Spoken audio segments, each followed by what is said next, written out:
আজকে বানাচ্ছি বেগুন বাহার। গাছ থেকে টাটকা টাটকা বেগুন তুলে নিয়ে এসেছি, বোটা সমেত দুফালি করে নিয়েছি। এগুলো গাছে হয়েছিল, একদম লম্বা বেগুন। এবার দিয়ে দিলাম পরিমাণ মতো নুন আর হলুদ গুঁড়ো। বেশ হাত দিয়ে ভালো করে মেখে নিচ্ছি। মেখে 10 থেকে 15 মিনিট রেখে দেবো।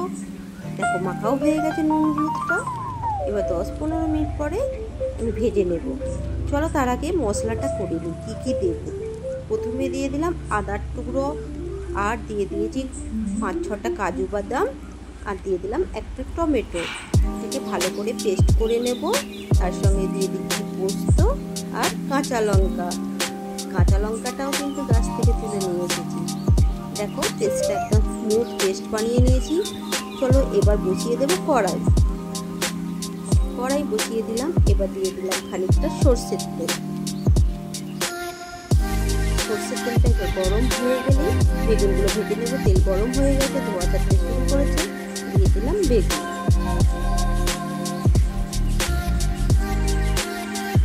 একসঙ্গে সব বেগুন ভাজা যাবে না, তাই অর্ধেক কটা বেগুন ভেজে নিচ্ছি, পরে বাকি কটা বেগুন ভেজে নেব। এক সাইড হয়ে গেছে, এবার উল্টে দিচ্ছি। একটু লাল লাল করে ভেজে তুলবো বেগুনগুলো।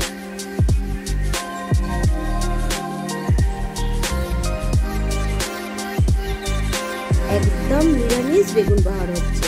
নিরামিষের দিনে জাস্ট জমে যাবে। দেখো বেগুন ভাজাটা হয়ে গেছে, এটা তুলে নেব। তুলে বাকি কটা বেগুনও ভেজে নেব।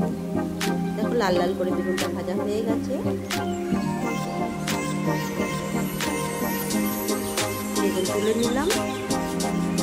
সব কটা বেগুন এইভাবে ভেজে নেব।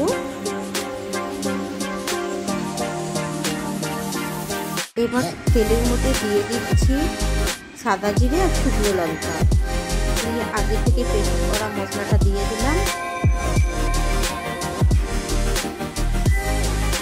ভালো করে কষিয়ে নিতে হবে মশলাটা। এর মধ্যে দিয়ে দেব ধনে গুঁড়ো, জিরে গুঁড়ো, পরিমাণ মতো নুন দিয়ে দিলাম, হলুদ গুঁড়ো দিয়ে দিলাম, জিরে গুঁড়ো আর ধনে গুঁড়ো দিয়ে মশলাটাকে ভালো করে কষিয়ে নিতে হবে।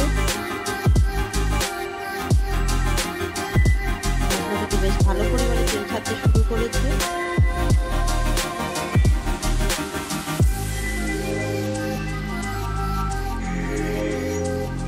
একটু সময় ধরে মশলাটা কষিয়ে নিতে হবে। এবার দিয়ে দিতে হবে গরম জল। কষাতে কষাতে মশলার রঙটাও অনেকটা চেঞ্জ হয়ে গেছে, তেলটাও ছাড়তে শুরু করেছে। এবার দিয়ে দিচ্ছি জল। জল দিয়ে দিলাম, আরও একটু জল দিতে লাগবে। দিয়ে দিলাম চিনি, স্বাদ বাড়ার জন্য একটু চিনি দিয়ে দিলাম। ঝোলটা বেশ ফুটতে শুরু করেছে। এবার দিয়ে দেবো বেগুনগুলো। বেগুনগুলো এপিট ওপিট ভালো করে চুবিয়ে নিতে হবে।